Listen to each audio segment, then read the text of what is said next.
Don't blink. On the screen now, there are a whole bunch of pulsating rings, and what I want you to do is focus on the letters in the middle. Now, as you continue to focus on the letters, this optical illusion will get stronger and stronger. Now, as you continue to focus on the letters in the middle, you'll start to see shapes that don't even exist. Now, at the end of this optical illusion, you're going to see everything around you moving in front of your face. Now, the first time I tried this, I thought that it was so cool and that I was hallucinating and that this could not be real. So, trust me, it's an awesome experience. You have to try. Now, while we're waiting here for a couple more seconds, you can like the video. You don't have to, but it would certainly help me out.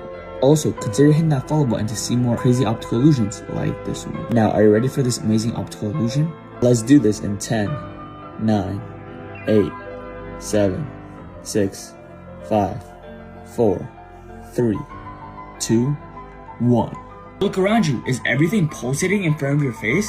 If so, let me know in the comments down below.